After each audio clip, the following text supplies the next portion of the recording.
What's going on, guys? It is Wednesday and I have some new books.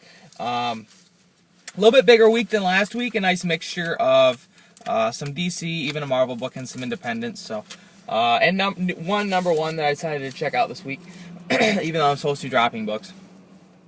First, this is Dark Horse Presents number 32, $7.99 price tag on this book. I picked up the first one. I'm picking this up. Obviously, you can see Hellboy on the cover there. It's part 2 of a Hellboy story.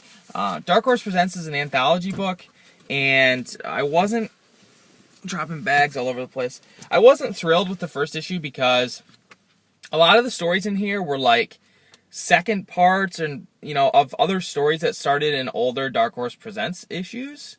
So I was like completely lost, and the Hellboy story was only like 12 pages or something. But I decided just to grab the second one just to finish it off. And the artwork is not my favorite as far as Hellboy goes. But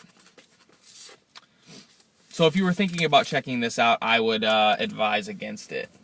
Next, a couple image books. The number one, this is Deadly Class. Rick Remender. I'm not entirely thrilled about the storyline idea, but the interior artwork looks amazing. Really cool coloring going on in here. Lee Luridge is the colorist, so I can't wait to dive into this. Hopefully I enjoy the story more than I am expecting to. It's about an assassin in high school, I believe. Okay, next, The Walking Dead number 120 is shown on the cover here. I've said before that I'm not crazy about all-out war, and after the last issue, I still have the same opinion. We'll see if anything happens in this issue to sort of win me over, but yeah, I just felt like there hasn't been all that much that's happened. This is already issue 6 out of this all-out war thing, and I don't think there's been all that much that's happened. So, next, a book that I was down on for a little bit, but I've enjoyed the past couple issues of. This is Bedlam number 11. I believe this is the wrap up of the second story arc.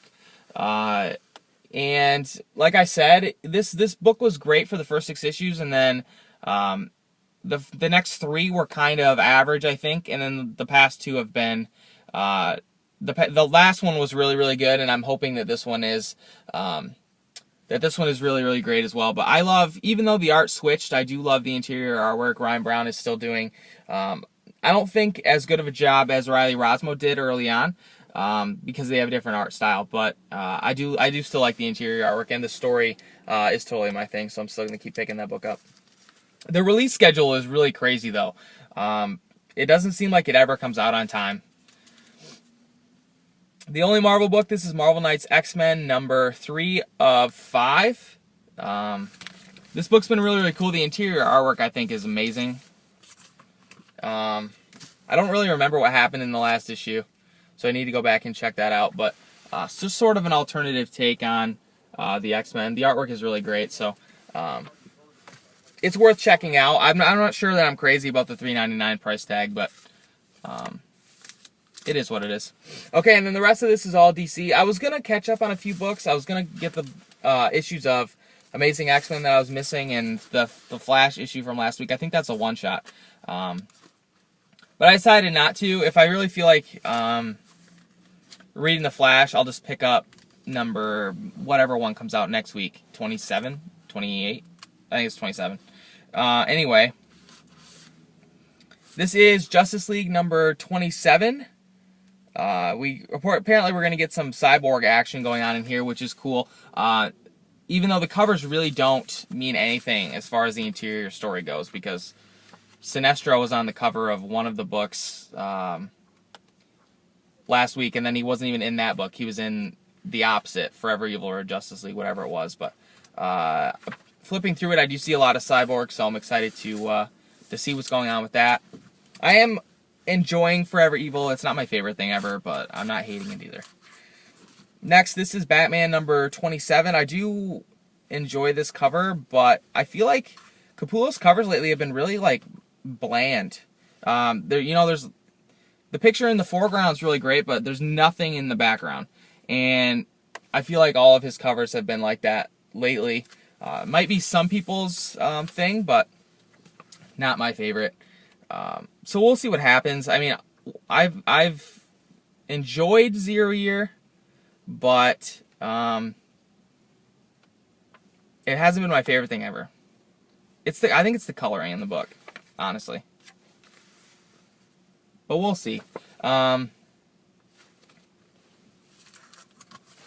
Finally, my pick of the week for sure. This book, I'm sad that it's going away, but this is Animal Man number 27. Some crazy stuff happened in the last issue. He went to space, and I won't spoil anything because I think everybody should check it out in trade once it's done, or in single issues if you can. But he's gonna have to go back to Earth now to wrap up this Brother Blood storyline, and him taking over the Red. So we'll see what happens. Like I said, I'm really sad this book's going away, but I'm happy that Jeff Lemire gets to end it on his own terms and decide how it's going to go out. And that's all that I picked up this week. I'll be looking forward to checking out you guys' videos today.